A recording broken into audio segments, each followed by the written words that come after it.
who are in India, like GE, my colleague is here, and Medtronics, Philips, Boston Scientific, Stryker, etc., having large R&D centers in India. Medtronics recently come up with a big R&D facility in Hyderabad. They're all making products, very innovative products for the world, and that too made in India. That clearly indicates there is, kind of a potential which India can leverage on. And of course, again, we have large IT companies that provide technology services to the world, like HCL, TCS, and so on. And all of us know during the pandemic, we were quick to come up with the PPE kits and, of course, drugs. We are the pharmacy for the world. And vaccines, of course, we are the production center for the world. Yeah. So, and of course, we also made new vaccines, Indian vaccines, for the globe. And companies like, Indian companies like Scanray, where we have Alva here, made ventilators, oxygen concentrators, and etc. in very short period of time from India. Normally, if you look at it, medical devices take a long time to get the product to the market, because it's not that medical devices can, like iPhones and so on, every year we have different models. That cannot be done here. We have a long clinical trial requirement, and there are various stages of clinical trial. Everyone has got used to this because of the vaccine currently. And of course, the regulatory approvals for safety and efficacy. So these are things which keeps the medical devices slow in terms of development. India has currently come up with a draft policy to encourage R&D in India during November 2021, under the leadership of Madam Aparna Ji, Secretary, Department of Pharma, under the Ministry of Chemicals and Fertilizers. It's my honor to introduce the chair of this session, Madam Aparna Ji. Madam S. Aparna, an IS officer from Gujarat Cadre 1988, is a Secretary, Department of Pharmaceuticals, under the Ministry of Chemicals and Fertilizers from 30th September 2020. In 2017, she was appointed to the post of Executive Director, World Bank, representing the constituency of India, Bangladesh, and Sri Lanka. In 2019, she was given a pro forma promotion as Additional Chief Secretary while she was on deputation in Washington, D.C. as an Executive Director, World Bank. She has also served as the Principal Secretary to the then Gujarat Chief Minister, Anandiben Patel. Over to you, Madam, Chair of the session.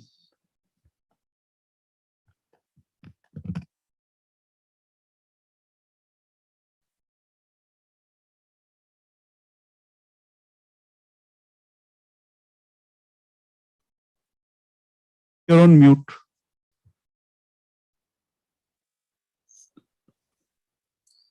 Yes. Good afternoon. I hope I am audible to all our colleagues here. So at the outset, I must extend a very warm welcome to all our distinguished panelists and to all members who are participating on this webinar. The times are such that we would have to make do in the hybrid mode of coming together to have these important discussions. I would also like to extend my felicitations to the representative here from the Council General of India, and thank them for their support to the Department of Pharmaceuticals in organizing the event as part of the Health and Wellness Week.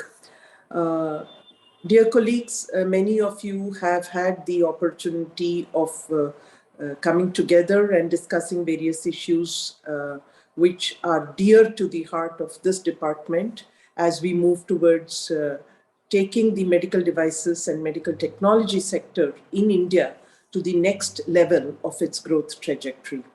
All of you are aware that, and has been mentioned just now, India is already a world leader in the sister sector, that is in the pharmaceutical sector, and we have been contributing to the capacity of the world to provide affordable medicines of good quality, especially during the pandemic, but also in the normal course.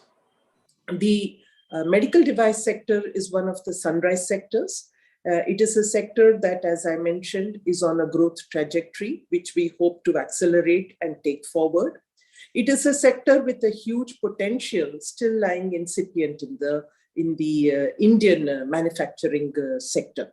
We have great hopes from the medical devices sector because we see together the capacity to bring both our manufacturing capabilities as well as strengths in the IT sector to develop innovative products and offer medical devices, equipments, and medical technology of very high quality, which are innovative and at the same time affordable for patients not only in India but across the world. The sector has an aspiration to grow to the size of about $50 billion by 2025.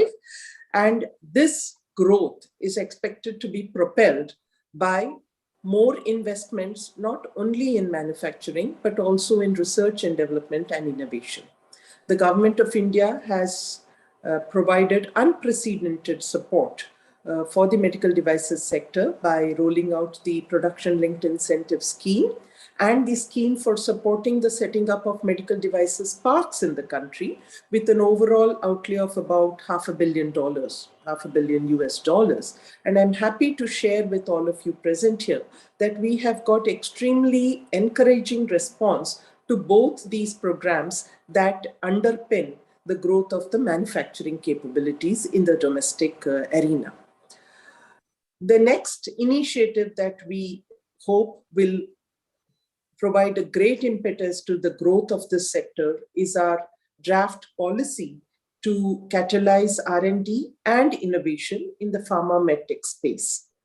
This policy has already been discussed with the industry and stakeholders, and we have received encouraging response, and we would like to believe that we are on the right path. The draft policy looks at essentially 3 pillars on which we can catalyze R&D and innovation spending in the medical technology sector. The first would be streamlining the regulatory framework and providing a facilitatory framework that will encourage investors and entrepreneurs to innovate and bring forward products that are best suited for the emerging market. The second pillar would be a set of incentives, both fiscal as well as non-fiscal, which would encourage investments in innovation and R&D. We heard about the MNCs that have already set up shop in India. And I'm aware, for example, Medtronic has the largest R&D setup outside of its parent jurisdiction in India. And we do look forward to greater engagement of the global medtech community in R&D space in India. There is also a very large talent pool of domestic innovators, entrepreneurs, and technology innovators in the medtech space. We have seen in the last couple of years the medical devices sector coming forward with low-cost innovations, which have helped us to address the pandemic, not only here, but in the region also. The third pillar for the policy would be perhaps the most interesting and welcome one, and that is collaboration. We are looking at collaboration across research institutions, both in the private and in the public sector, to help bring together and synergize the resources that would be required if we are to take the medical devices sector to its next level of growth. I greatly look forward to this event today afternoon as being one of the stepping stones to bring together like-minded institutions, individuals, and industry to work towards a very focused approach to building collaboration within the sector, across jurisdictions, between industry and academia, and across between public and private players, so that we can build a very robust ecosystem that will encourage and sustain innovation. As all of you are aware, innovation requires a great deal of risk-taking. Therefore, we also look forward to a very healthy engagement with the investor community that would like to come in early in the innovation cycle to provide the much needed risk capital, as well as the hand-holding and know-how that would be required for fledgling industry and for startups to be able to build a very strong portfolio of innovative products. We have always had extremely good interaction with the industry whenever we have had the occasion to sit together, and there have been many such occasions, in fact, in the last couple of years. We also have a medical device development and promotion policy on the anvil, which will also benefit from the inputs and the viewpoints that I hope to hear today. So without taking up any more of your time, I would once again extend a very warm welcome to all the participants here. Thank them for their presence, their attendance, and the views that I hope they will be very generous in sharing with the participants today. Wish the panelists a very fruitful, meaningful discussion, and thank once again the organizers for making this possible despite the challenges of the time. Thank you.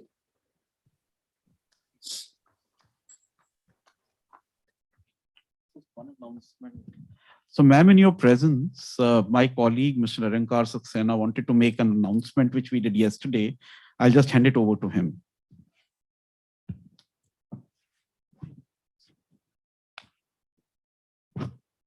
Respected Secretary S. Aparnaji, colleagues from the industry. Okay, fine. I'm sorry.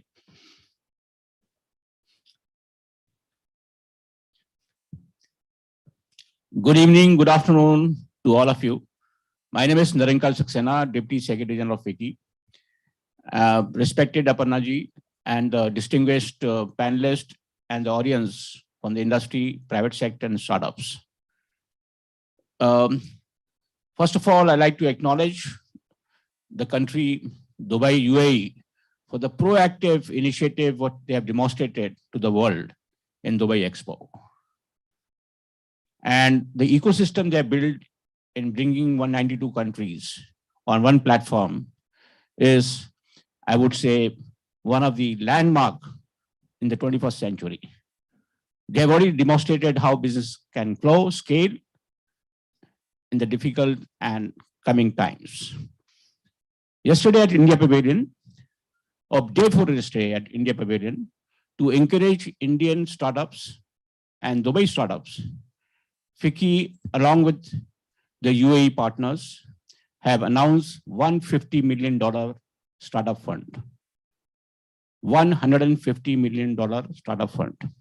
My colleague, Praveen Mittal, can share you the press coverage and the press release in this regard. I am thankful to the CG office, especially Kalu Muthuji, who was present in that launch. And what we did is to build an ecosystem of pool of fund where the Indian startups and the UAE startups can collaborate. Let me also acknowledge and confess the government of UAE works faster than the private sector. They're very reactive. I am personally very impressed. I'd like to offer this fund to all the accelerator and the startups who want to partner in UAE to scale their business in global markets and access the fund. My very dear colleague, Mr. Praveen Mittal, will inform you, and I shall be very helpful if any help is required. Thank you, madam, and thank you, colleagues. Thank you, Praveen. With this, we'll now hand it over to our moderator of the session, Mr. V. Shashi Kumar, sir. That was nice to hear that $150 million pool of funds is available for all the startups. Madam Apanaji, I mean, you did talk about, draft policy, which is very, very encouraging. And, one of the things we said was streamlining regulation framework and incentives and collaboration. I think that's the way to go. I'm sure that lots of industry leaders are listening to it, and they would come up with a possible investment in India in R&D. Next, I will get into the panel discussion with Girish Gopalakrishnan. He's currently the regional director at Wipro GE Healthcare and is responsible for an annual business of 165 million. This business ranges across all GE products, including radiology, cardiology, oncology, life care solutions, ultrasound, and services. Girish has 18 plus years of spanning across technology, operations, and business. He holds several patents and publications in the space of medical imaging. He's certified in lean manufacturing and holds a black belt in Six Sigma. His expertise are in the areas of Medtech, business transformation, and culture shaping. Over to you, Girish. Thank you. Thank you, Sashi, for that kind introduction. So my career, the 18 years, the first 7 of which I was a scientist. So this particular topic is very dear to me, R&D and how we can sort of take it forward. And primarily, I had the opportunity to see how patents, publications, and all of them eventually transform into products and thereby to scale. So keeping that in mind, I just wanted to touch upon 3 main points today. One is around some innovation examples. And second is really the need, the collaboration and collaboration platforms. And third is some of the trends and possible actions that we can close off with. So the last 3 days, I was at the Arab Health, which is happening at the World Trade Center here at Dubai. Tons of innovation, but broadly categorized into material innovation, workflow innovation to improve patient experience, as well as image processing and AI-related innovations.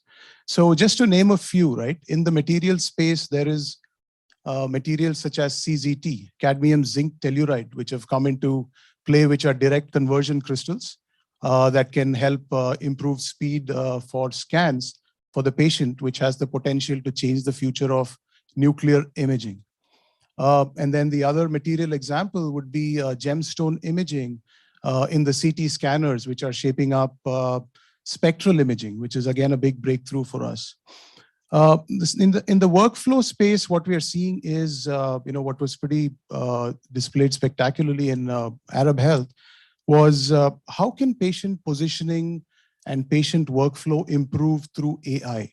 And really this helps in speed, this helps in technologists and others saving their time and thereby improving the efficiency and capacity of what is available in our infrastructure.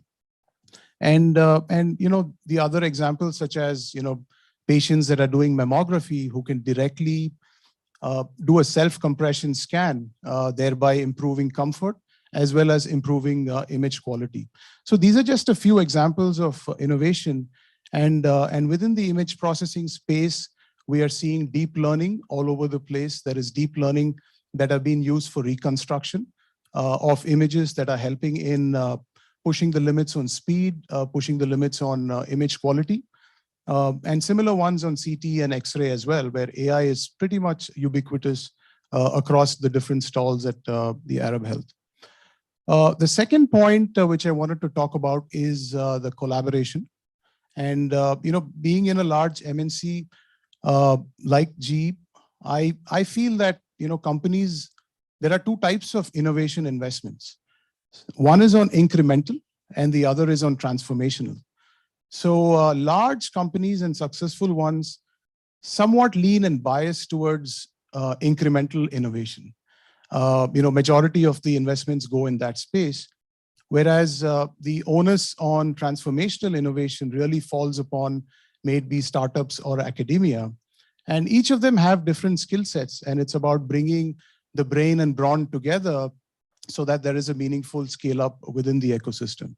So one example would be, in the R&D space using a program management approach, which will have toll gates, which will have milestones, which will help in decision making and speed of R&D. And this is something that we're slowly seeing pick up, whether it's in funds that are going into academia or in startups. And example of that I would like to say is we have an Edison platform, which is an AI platform within GE. And we've had at least 20 startups that have been onboarded on this platform. So what the startups get is they get the scale, they get the distribution, they get the ability to take care of security as well as take care of quality. Whereas for a company like GE, it makes it more relevant and highly agile in the ecosystem. So such a platform for collaboration is critical, and we see that several companies are stepping forward in this space as well. And just as an example, we started our India innovation with a lot of focus on in-country, for-country. And 10, 15 years later, what we are seeing is these products are sold in 70, 80 countries, including the US and Japan, which is a great testimonial of how in-country for the world is happening if invested right and invested with the right filters of cost, quality, and access. My third point is really on the trends, like I mentioned. In the medtech space, there is a very important need to start education early, because education is something that that is super critical, slightly different from the pharma space. But here the medtech, med device, the more there is education, the more people participate in this space and in this growth.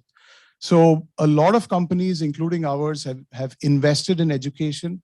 They work with the government, they work with other partners to scale up the education piece. So that's a trend where digital as well as digital and IT are being the backbone of that education. So we as India, we've already have the edge, and considering this is the future of healthcare and medtech, we have the opportunity to be the leaders in the space of digital as well as AI. My second point is, again, big congratulations to the government for pulling in the PLI. This is also a trend and an accelerator. So production-linked incentives, which have also helped, a company like ours. We just invested 100 crores. But we do see this as a potential to bring in tons of manufacturing champions from India.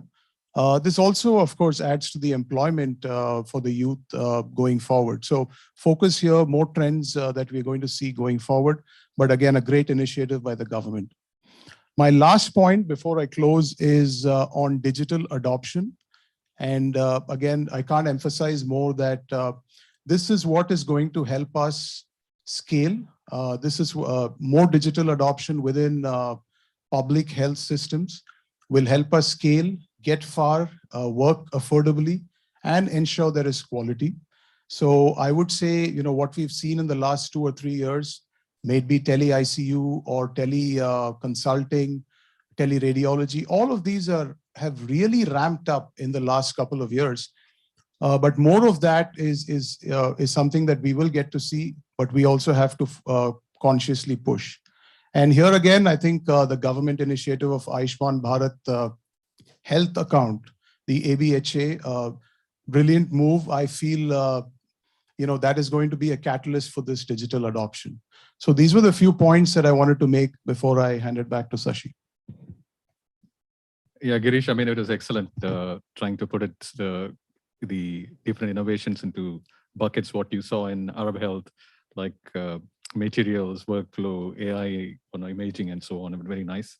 And of course, G creating a Edison platform for the startups, it's fantastic. I mean, that's a nice way of doing things. I mean, that's really putting companies which are starting off with, scaling up and, getting the quality what is required for the world. Fantastic. That's lovely. Yeah. Getting on to Indian MNC, we have Vishwa Prasad Alva here, who would be from the Indian MNC point of view. He has, he's a company which did quite a lot of work during the COVID times.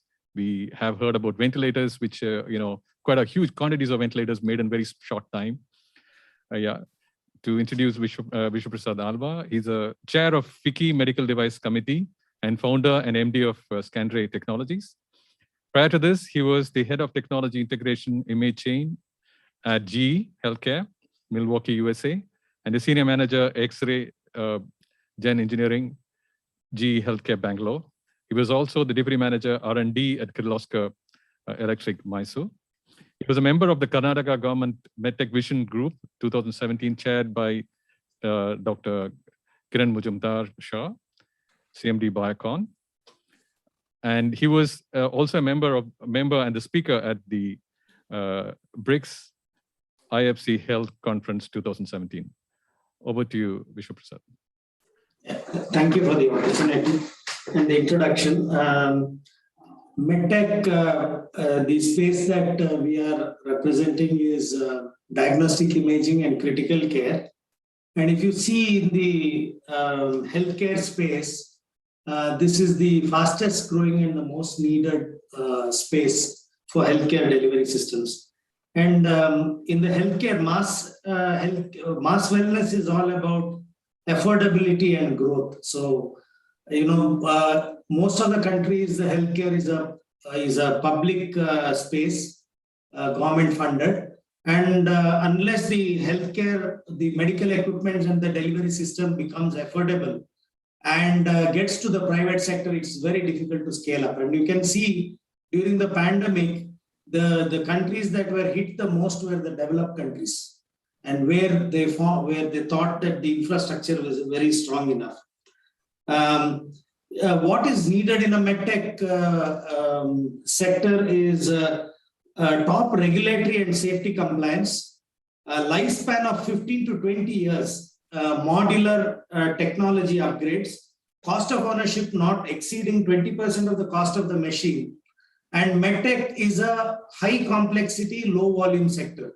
So that means that each of these modules are not made in millions of pieces like entertainment or consumer electronics. They're just made in few thousands. So India has an advantage, natural advantage, because when it comes to high technology, high mix, low volume, India provides one of the greatest opportunities that no other country in the world can offer.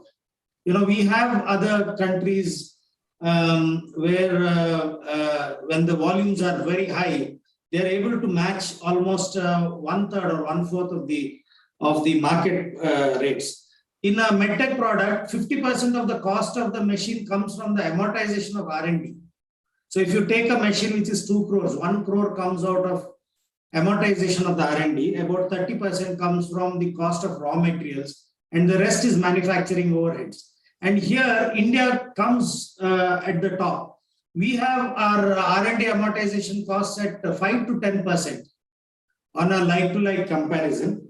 We have manufacturing costs that are 60% cheaper than any other country in the world. We have something which is very, very critical for the medtech space is product engineering, verification and validation, reliability engineering, regulatory, which looks like a support service, but which sinks a significant amount of cost in developing the product. And we have an advantage of being 80% cheaper than the rest of the world. Of course, in raw materials, we are the same. In semiconductors, a typical medtech product like a CM or an X-ray has about 10 to 15% semiconductors. So it's not, even though the Indian semiconductor space is yet to be developed, it is not such a big impact in this space. And we are seeing that the growth for the future is in the secondary and primary care. The tertiary care is also growing, but then the demand comes in these sectors where we cover a lot more population. Even though we can increase the medtech deployment very significantly, it's very closely connected to our capabilities to deliver healthcare. The doctors, paramedics, and the support function that is needed to go hand in hand with the medtech. And what Indian companies have done when Scandray gone into commercial production in 2012, we were not many companies in the country. It was mostly led by MNCs, and we have a space which is a mass market compared to the low volume medtech market. We were in X-ray, ECG, surgery, anesthesia, ventilators, and we could bring down the price from, let's say, $50 to $2 per scan in an X-ray for a 20 scans per day, which is, recovery of your investment in less than 2 years, even if you have 20 scans per day. If you take ultrasound, if it is designed in India, made in India, you will have the scan cost coming down from $100 to $5 per scan at 20 scans per day. If you take an ECG, it is $1 per ECG against $30 to $40 per ECG, again at 10 to 15. So this shows that even in a rural setup where the patient load is very low, if we concentrate on Indian R&D, Indian investments, and develop products, we will be able to make healthcare affordable for almost major part of the world. And if you see mobile handset technology and mobile transmission technology, it was mostly the Scandinavian countries that developed, but the scale of China, US, and Latin America was what brought the cost down. Similarly, I think India is the next destination for medtech, and has the right kind of setup. There's a component ecosystem that has to be developed and a semiconductor, but otherwise, I am a strong believer that this will be the next destination for medtech. And out of the 180 or 200 countries in the world, it's only about 8 or 9 countries that dominate the medtech space. And India will be the foremost in the coming 5 years to 1 decade. Thank you very much.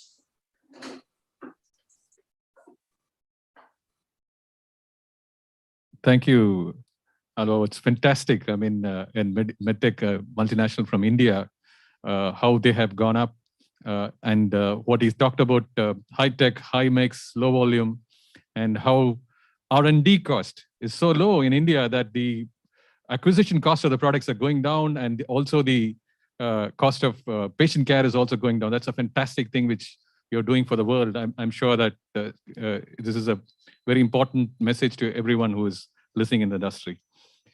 Just one note on the ventilator. When the pandemic struck, the government needed about 1 lakh ventilators for the country, and there was only 6 weeks to deliver, and the capacity was a few thousand per year. But then the whole, it's not just Scanray alone. We had Scanray, Max Ventilators, Agua. We had 4 companies in AMTZ that came together, and in a short span of 6 to 8 weeks, along with the DRDO and Bharat Electronics, so leveraging the scale of manufacturing in Bharat Electronics and the component development capability of DRDO, we could deliver more than 40 to 50,000 ventilators in just 6 weeks, which is something of a world record. And that's actually a proof that in a requirement, India can gear up for the world. Absolutely, you're right there, bang on. Basically, because the resilience with which India came up in the time of emergency and in time of need was fantastic. 100,000 ventilators in a very short span, and that too delivering all around India. It's fantastic. I mean, kudos to you guys. Now we have the next speaker, next panelist, Dr. Sham Vasudev Rao. He's a founder director of Forus Health, director of MYMO Wireless, tech director at Maastricht University, Faculty of Health, Medicine and Sciences. I think it's quite a huge amount of things he has done. He has won several awards for his thesis at IISc, a gold medal, and Professor Bedecker Best Thesis Award and innovation for his innovation Trinetra, an all-in-one eye screening device. I'm sure, quite a lot of innovation. He's mentoring quite a lot of startups, quite a lot of awards. He's published more than 40 technical papers and filed more than 25 international patents with 5 US patent granted. It will be very nice to hear from you. What do you think as the potential for India and how to make India as an R&D center? Over to you, Shyam.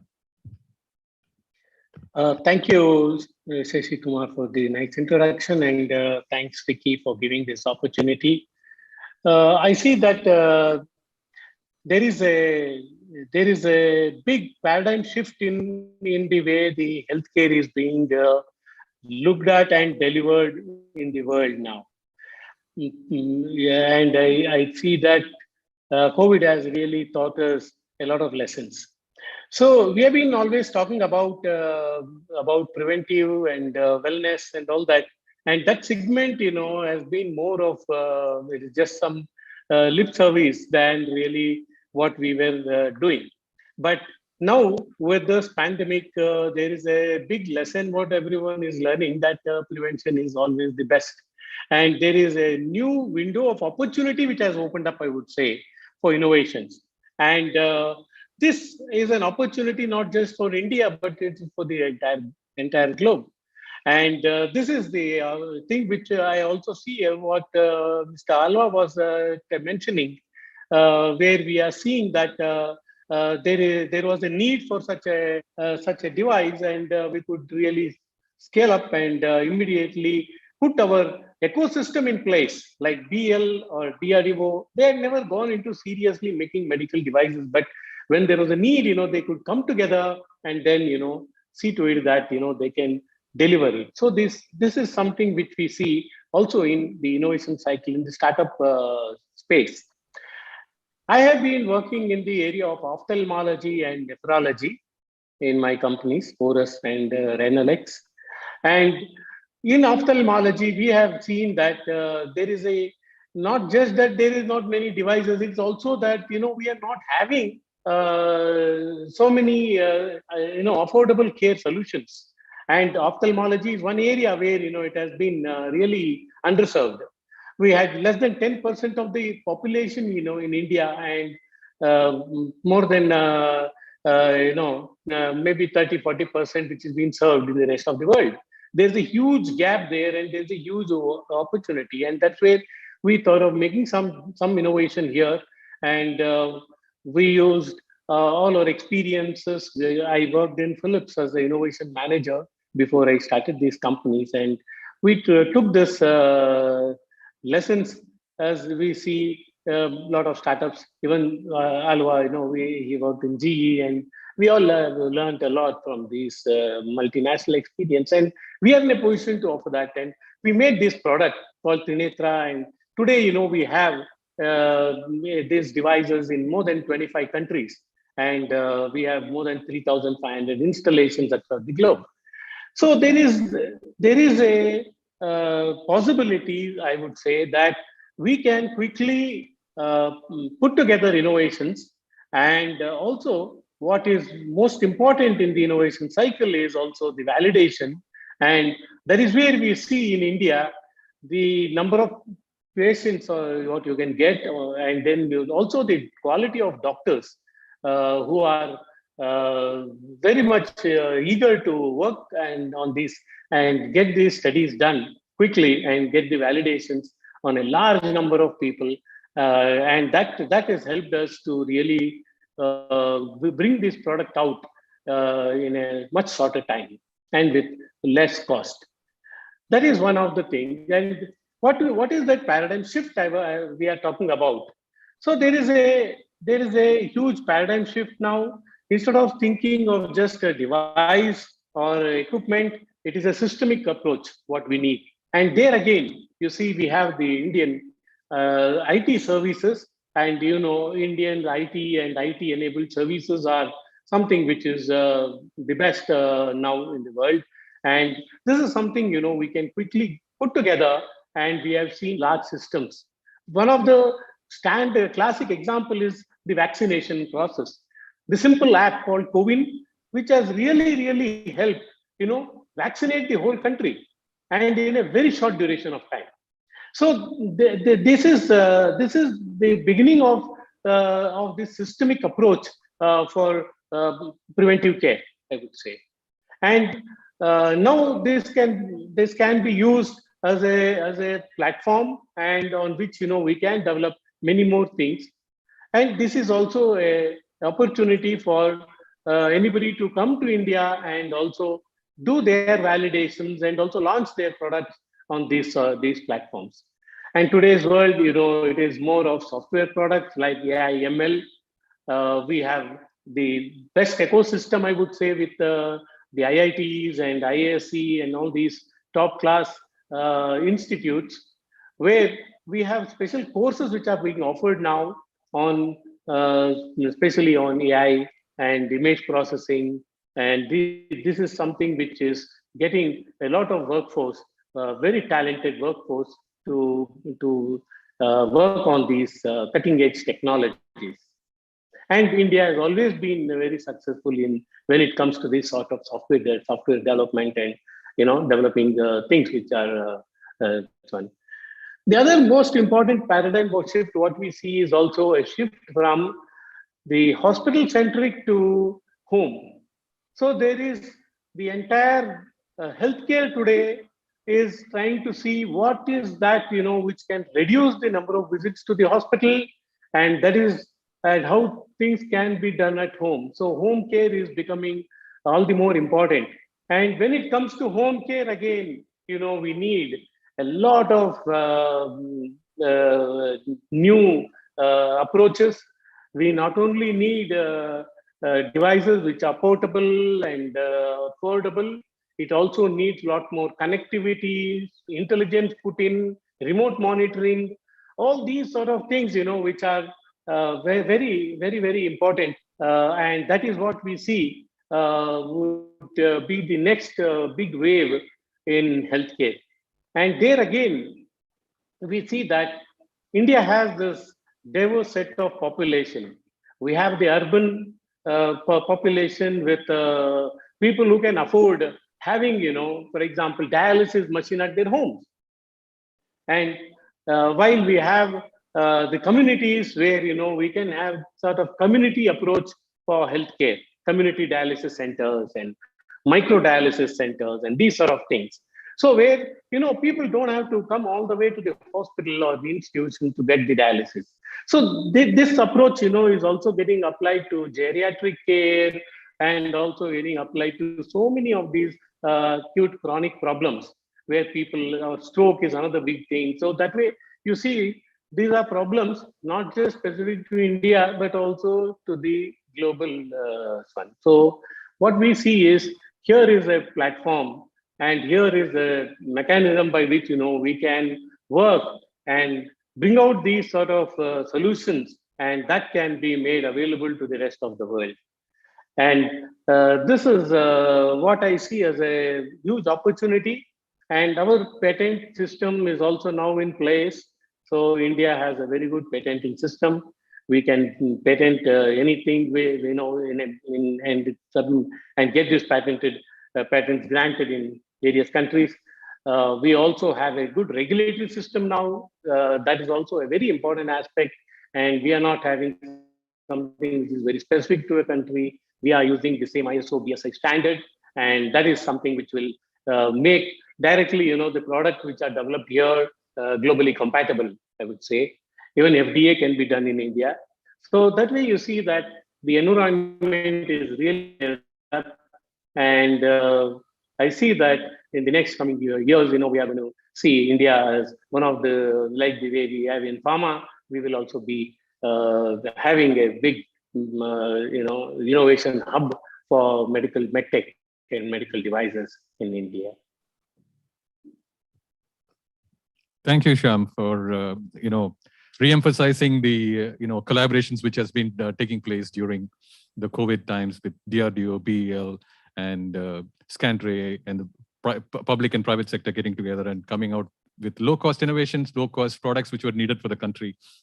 And you're thinking of the systemic approach on IT-enabled services, IT services, and so on, which is India is very good at. Yeah, and then the opportunity and AI and ML, and of course in home care. Thank you there, Shyam. Next, we go to Madan Krishnan. Madan Krishna is also very well known in the industry. Madan joined Medtronics in 2011, and he's the Vice President and Managing Director of India. Madan has over 20 years of leadership experience in healthcare, in emerging and developed healthcare systems. The experience includes leadership roles in Turkey, South Africa, South Korea, Southeast Asia, and other Asia Pacific countries. Madan has been keen and has a keen interest in expertise in providing access to healthcare, emerging markets, developing and nurturing high-performance teams, and driving innovation. Madan serves as the chair at AdvaMed, India Working Group, and is at the board of MTI. He's also the member of Medical Device Promotion Council constituted by the Government of India. Over to you, Madan. I mean, you have brought in a big R&D facility into India. I'm sure that most of the other companies would want to listen to you, why you brought in and how the others can bring it into India. Over to you, Madan. Thank you, Shashi, and greetings to everyone, my fellow panelists, and everyone dialing into this important meeting. Namaste. So I represent Medtronic, and we are the largest medical technology company in the world, active in over 160 countries. We represent healthcare innovation from three lenses of invention, innovation, and disruption. And we're also trying to do our best to see how we can leverage India's capabilities for expanding Medtronic objectives. So I want to look at it from three lenses. What are the factors that currently are defining or redefining healthcare in the world, redefining technology, medical technology, and healthcare?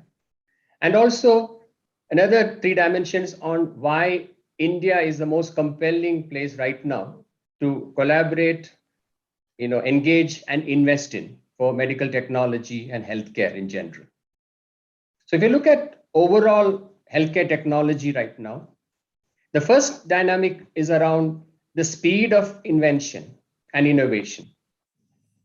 Compared to pharma or other industries, I would say medical technology is at a very fast clock speed now. They used to, the Toyota experts term the term of clock speed, which is the fast cycle of innovation. What was taking earlier years is now taking months or weeks because of the improvements in material sciences, miniaturization, semiconductor availability is a challenge, but semiconductor improvements, and also on even battery and other technology. So we are able to create and disrupt our own products very quickly within a year or 2 years, which also needs us to be working with partners who are also able to match that clock speed. The second dynamic or the second lens is on where technology, data meet together, artificial intelligence, machine learning. Now, this is bringing us valuable perspective of a two-way communication with patients, providers, and the healthcare systems, which again accelerates our ability to positively impact the pathway. What we take pride is not in providing a widget or a product, but to give outcomes to patients, correct? So how can we accelerate outcomes and how can we do it in a manner which listens to feedback? 2 examples I'll give you. Recently, we have launched in India a latest generation of diabetes pumps, which is a closed loop, artificial intelligence driven closed loop pump, which is called an artificial pancreas. It automatically modulates itself, and it's a serious breakthrough. Brings technology, biomedical engineering, and artificial intelligence and analytics into it. Also, last year we introduced in India, ahead of many developed countries, an artificial intelligence tool to accelerate diagnosis of stroke. Ischemic stroke, it's deployed in 10 centers in Apollo hospitals in India. Diagnosis can happen in 2 minutes compared to maybe hours that it was taking in a more physical plus a virtual setup. So this is where data analytics is helping technology to be much faster to reach the patients who needs the care. The third dynamic is again on outcome, but the quality focus is increasing more and more. There are no simple small issues now, correct? Small issue happens is the global issue as far as a product is concerned. So integrity of the product, the reliance on quality becomes even more important. The regulatory barriers or regulatory challenges are also becoming even more bigger for the right reason, because any healthcare system, any person who benefits from a therapy needs to be comfortable and happy that this has gone through the right regulatory and quality screening. So these are three broad dynamics which has its own interplay. While material science is improving speed, regulatory and quality is also reducing it because there is more trials needed, more validations needed. Now, what makes India a very attractive location for collaboration and putting your next investment or collaboration in the world? We know India is world renowned in finding out innovative solutions in multiple areas, often out of the box thinking, correct? And also in healthcare, it has got a renown of doing things in a very frugal but effective manner. So let me look at the three lenses which I look at as we also set up our largest R&D center in the world, single R&D center in the world in India. The first advantage is the human capital. No other country can compare or compete with us in this regard, I would say, where we have the largest pool of STEM trained, science, technology, engineering, mathematics trained, English speaking talent in India, very hungry, ready for more knowledge, more work. I'll give you an example.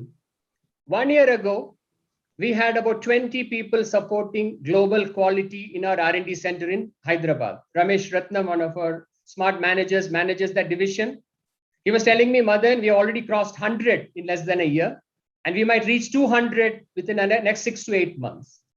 So this is where once our people start working, the global teams recognize the value add and the enthusiasm and the passion that these technology people are bringing in. They are not inferior to anybody. Alvaji mentioned about arbitrage.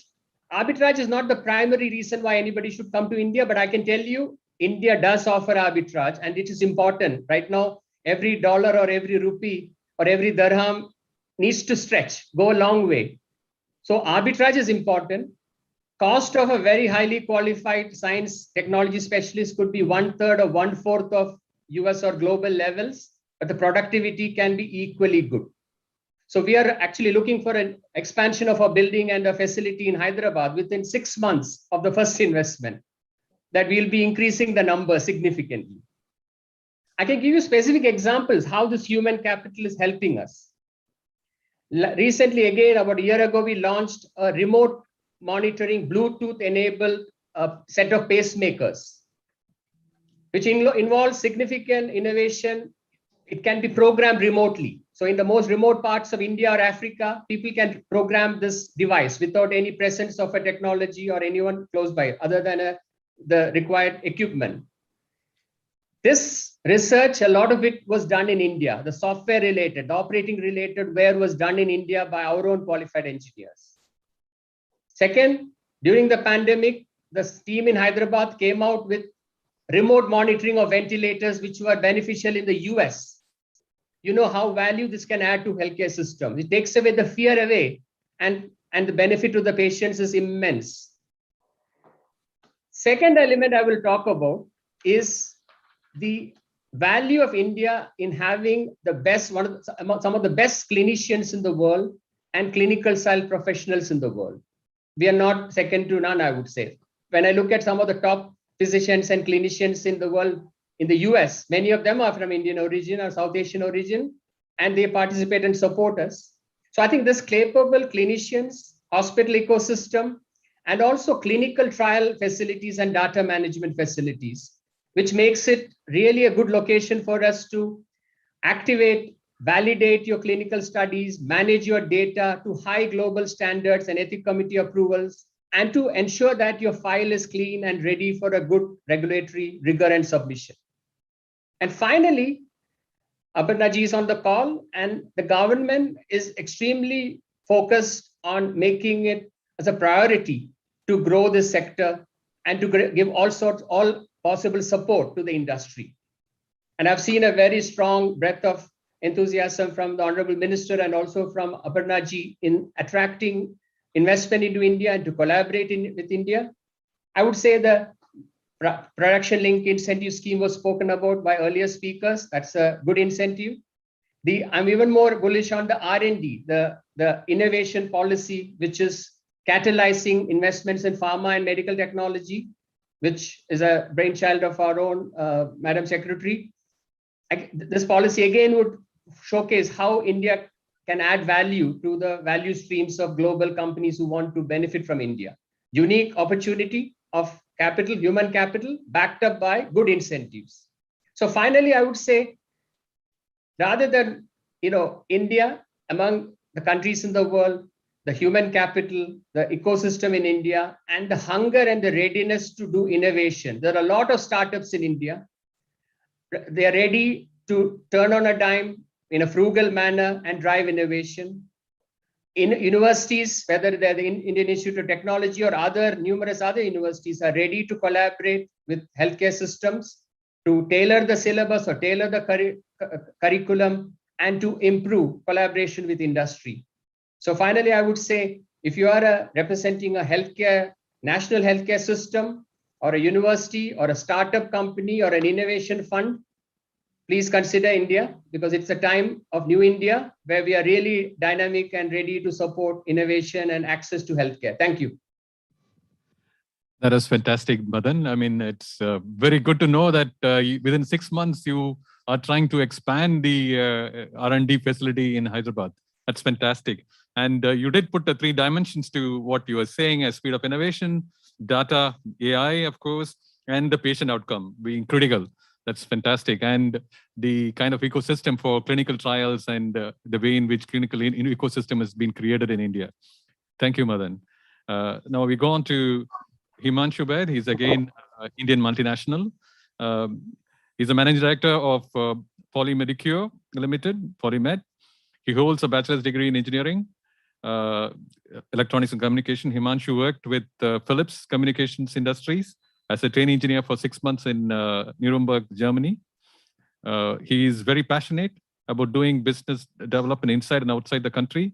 And his motto is to provide medical devices at an affordable cost to the society. He started Polymed in 1995 with his brother and has over 24 years of experience in manufacturing of disposable medical devices.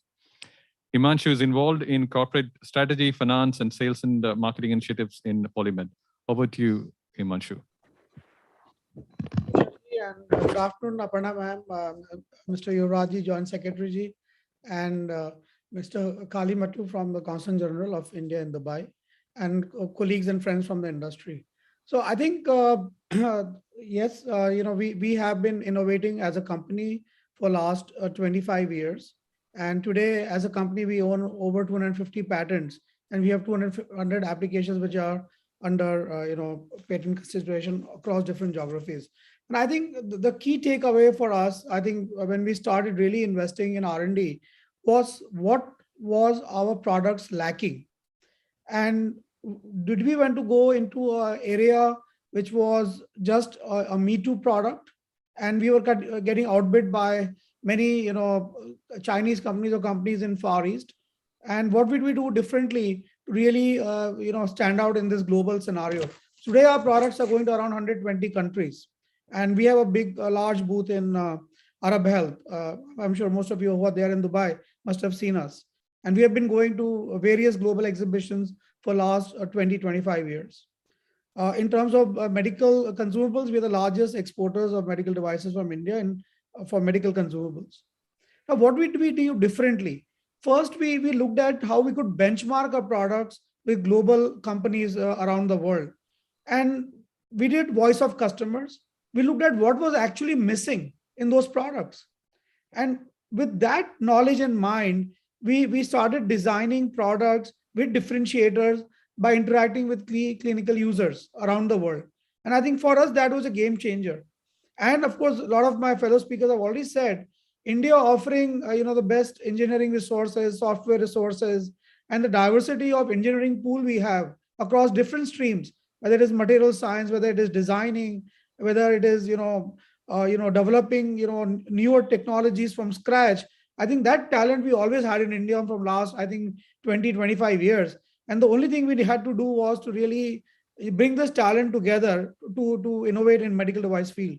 Even the clinical trial costs in India are minimum today to develop anything. And of course, the new medical device regulation, which was formulated in 2017, was also a game changer for all of us. So with that, all that, I think it was easier for us to innovate, bring out newer technologies to global markets. I think the only difficult part was to write the patents. That how would we write the patents? How would we do the conflict checks with patents which are already existing? I think probably that is what is today missing in India. But I think today with the whole startup ecosystem developing, and the way we have today around 1,200 to 1,500 health tech startups in the country, which are also working very largely in medtech space also. I think we are already developing that ecosystem. Of course, there are costs associated with filing patents, also doing conflict checks globally when you want to file a patent globally. But I think that kind of knowledge is also coming in step by step in India. And we see that in times to come, Indian market, which is currently $12 billion, I think by 2030, we are already expecting Indian market to be around 100 billion. And by at least by 2047, the estimate is that even with the current growth rate of 15%, we will reach around $300 billion. So we have a huge potential in India in terms of our home market. And also, when we look at the possibility, of innovative products, I think the regulators are looking at innovative products. I think, and there is a kind of a single end-to-end digital portal where the interaction with the regulators and the innovators happens very constantly. So even the new products, which are getting innovated today, the regulators are very today, I think, coming forward, and the interaction with the industry is very frequent today, where the innovators are taking advantage of that and getting the products registered for sale in India. I think we need to co-invent and co-innovate. And I think that is what I'm talking about between the industry and academia linkage. I think that is an area where we need to strengthen more. And I think India is looking for partnerships with foreign and global educational institutions. And also, I think where industry comes more strongly and partners with the local, let's say, our local universities, where IITs or IIS or other organizations.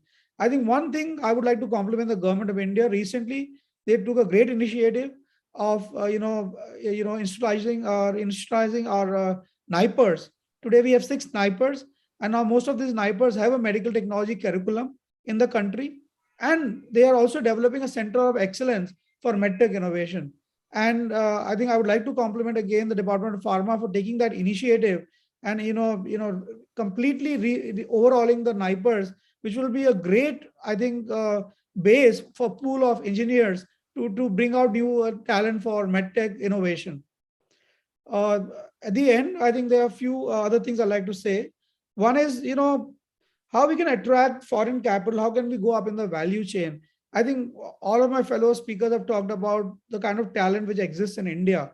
And I think the only thing is how do we can harness it. Today, millions of people in India work in the IT sector. And I think medtech sector is very close to IT sector. That the innovation and the technology development which is happening in medtech sector is very strongly supported by the IT sector. So I think we have a cutting edge technology and people who understand this technology very well. So if we leverage that today on our medtech sector, I think India can really grow on the innovation curve very, very fast compared to any other economy in the world. And with the kind of, let's say cost arbitrage we have, I think we are in a great position right now to offer that support to the global ecosystem. Another area is, I think, somebody talked about replicating the pharma model. I think we are much beyond that.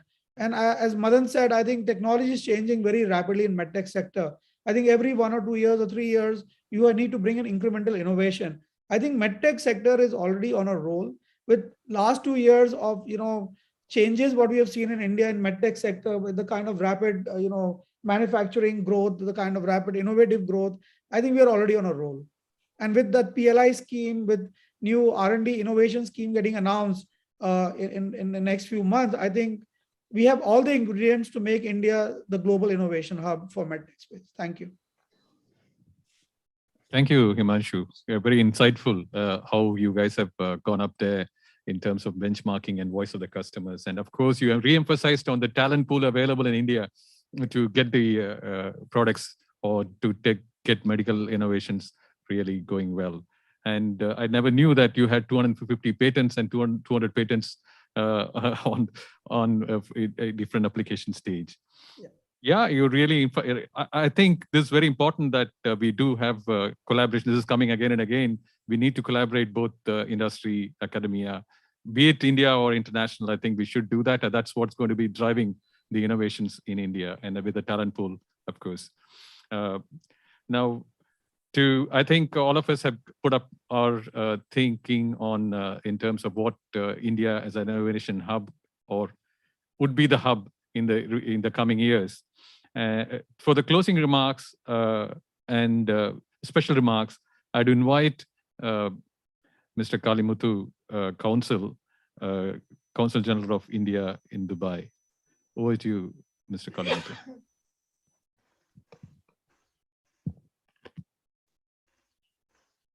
Good afternoon, everyone. Am I audible? Yeah. Good afternoon, everyone. I'm sure that a pragmatic perspective would emerge out of this session on innovation and R&D in medical sector. I would like to acknowledge the presence of respected Madam Ms. S. Aparna, Secretary, Department of Pharmaceuticals, Sri N. Yuvraj, Joint Secretary, Policy, Medical Device, Pharma Bureau, Department of Pharmaceuticals, and dear panelists, industry leaders, and other guests present online at the India Pavilion.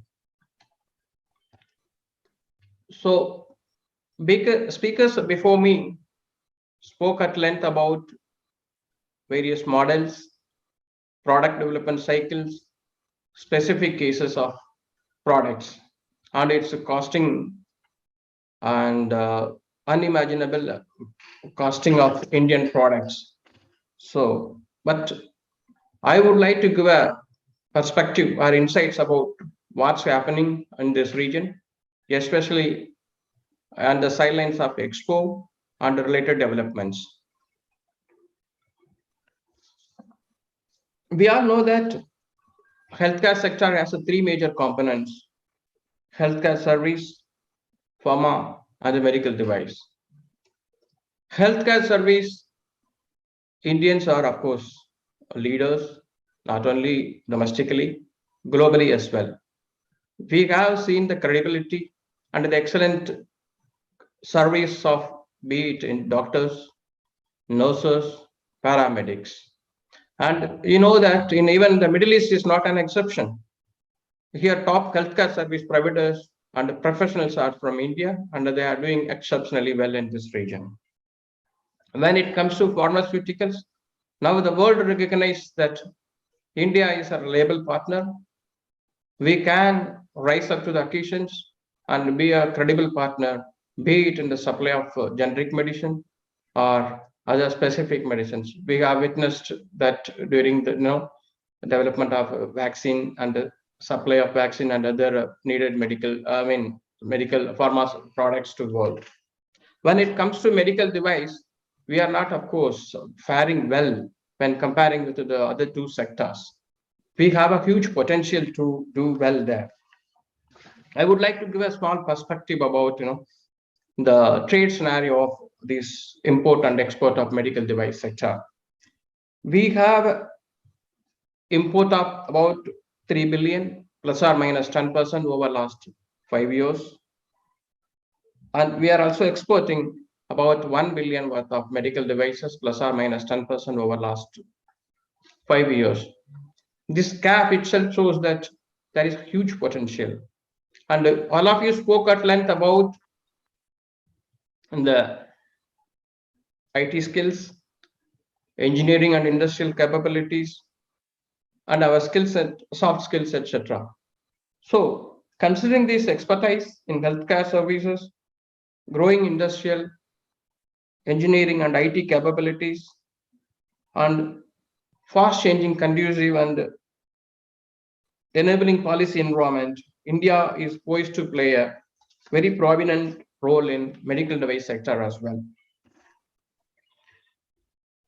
India has become one of the largest sector of Indian economy. Healthcare has become one of the largest sector of Indian economy in terms of both revenue and employment. Recently, Honorable Minister has visited Dubai and he had some good meetings with the UAE government.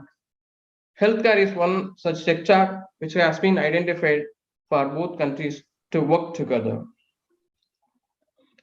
During Expo, many large countries have reached out to India Pavilion and consulate during the current theme of Health and Wellness Week at Dubai Expo, looking for opportunities and mutual collaboration.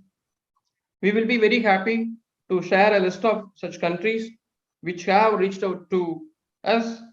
In fact, few of them are also present today in the session.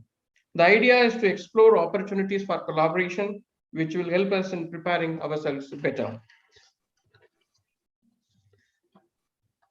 As the previous speakers spoke, India has already come out with the BLI scheme, which gives us an opportunity for inviting global players to come and invest in India and develop quality products, explore collaboration opportunities with our existing manufacturers.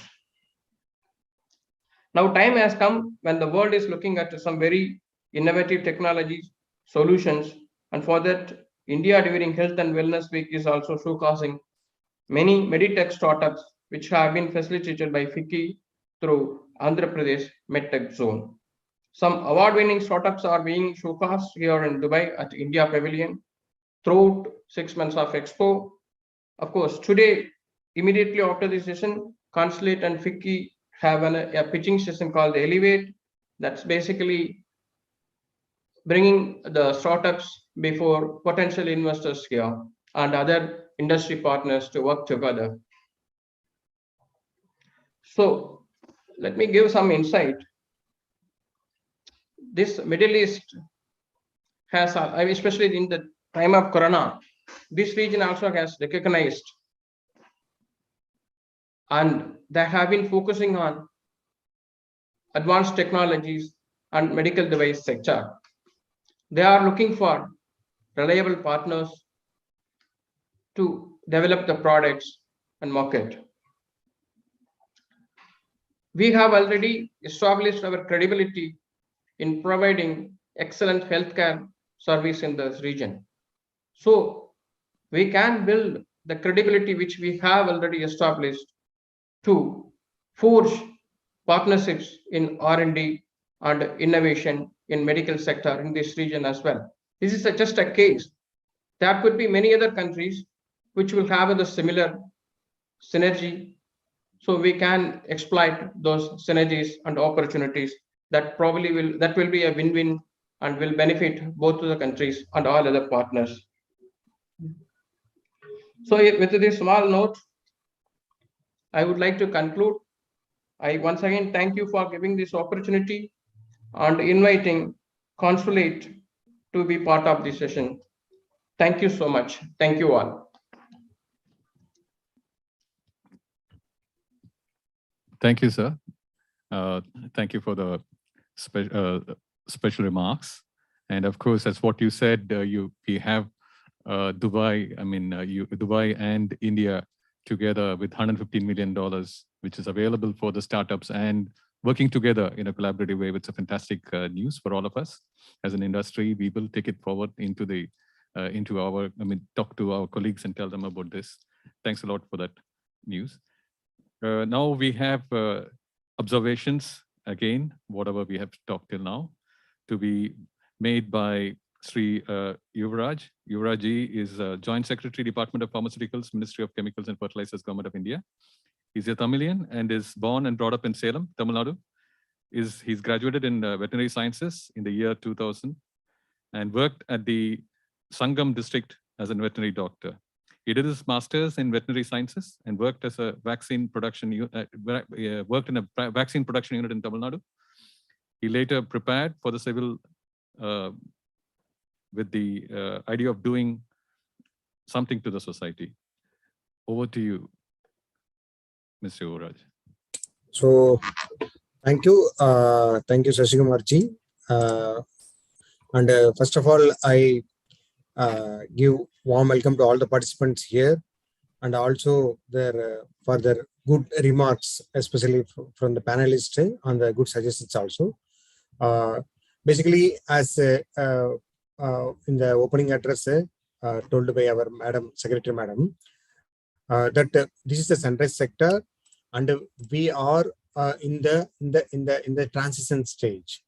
And the pharma industry, especially this medical device industry, especially is poised to grow beyond expectations. I think their potential is huge. Everybody knows, industry knows it better than anybody else.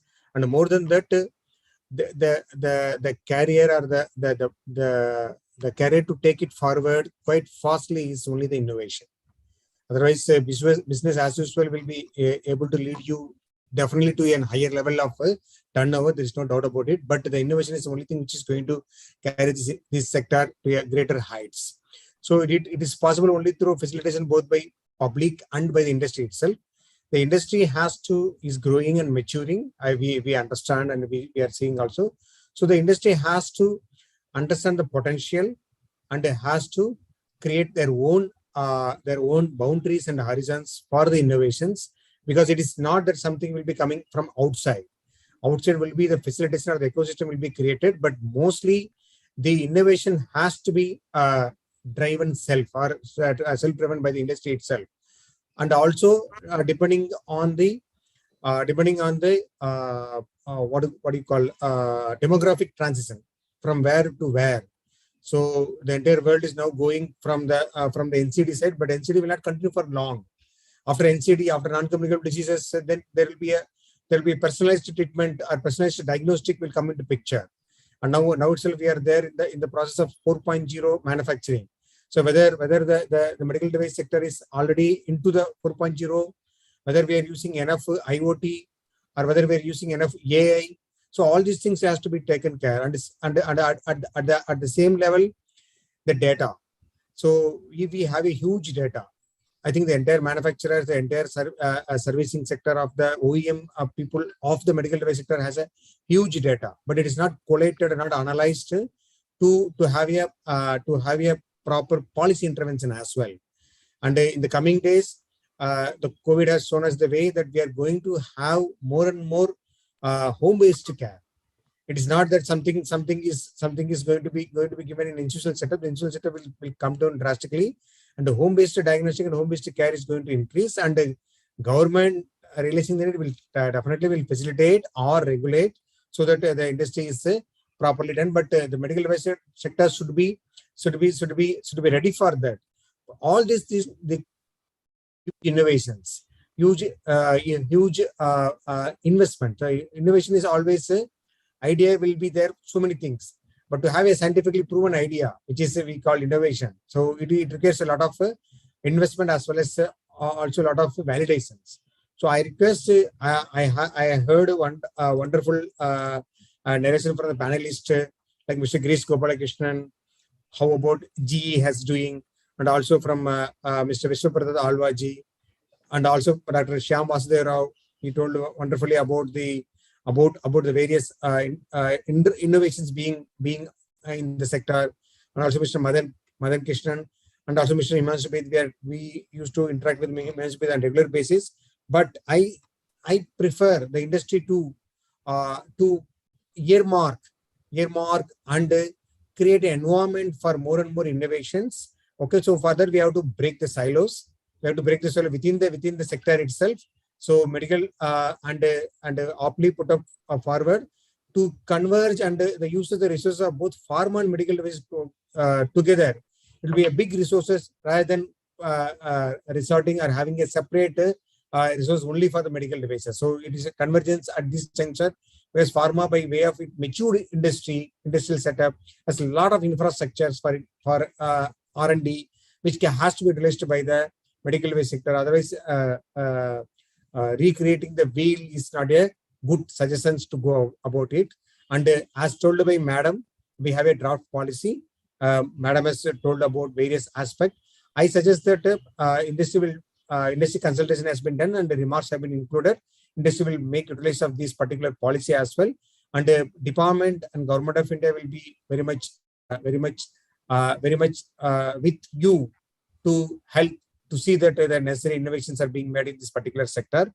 And my special thanks to Mr. Kalimuthu from Embassy, who has given the proper perspective about the present setup in that particular region and also the potential there. So, I wish that this interaction and the actionable points will be collated by our FICCI team under the leadership of Mr. Praveen Mittal, Senior Director, and we will be able to take the ideas forward. Thank you very much for this opportunity. And again, thanks again once again to FICCI and Shashi Kumarji. Thanks a lot.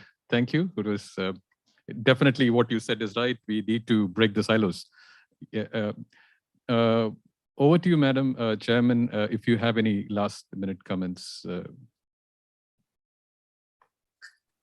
No, thank you so much for all your valuable comments. I'm still getting over my cough, so I kept the screen closed so as not to disturb. But I thank all participants for their very valuable insights coming from their own experiences. As JS has just mentioned, these inputs and insights from industry are extremely valuable to the department for its policy formulation and for taking forward programs to promote and develop the sector. So we thank you all for your participation. I would also like Mr. Yuvraj thank both Mr. Kalimuthu from CGI as well as FICCI for bringing this event into reality. Thank you so much. Thank you. Thank you, ma'am. Over to Praveen for proposing the vote of thanks. Thank you, ma'am. Thank you for being the guiding force. I think the way you drive all of us is and you make us, work on the dotted lines is something we really, really look forward to all the time. And thank you, all the panelists, Mr. Alva, Mr. Bed, Mr. Krishnan, all points very well noted. I think definitely India is an ideal destination for forging collaborations and alliances for R&D and innovation. We've taken note of all the points. This session has been recorded. It would be broadcasted even by Expo Media and also by put on the YouTube and also on Twitter for the people who, and there are currently 23 countries who have witnessed the session. So we'll submit all the important points that have been noted today to Department of Pharmaceuticals, and we look forward to taking this further and forward. Tomorrow morning, to all the viewers who are seeing the session, we have sessions on healthcare, medical tourism, and afternoon a session on pharmaceuticals. So we look forward to welcoming you once again, and look forward to the successful Health and Wellness Week amongst all the 190 countries assembled together at this global platform. Thank you so much once again. Stay healthy, stay safe. Thank you. Thank you.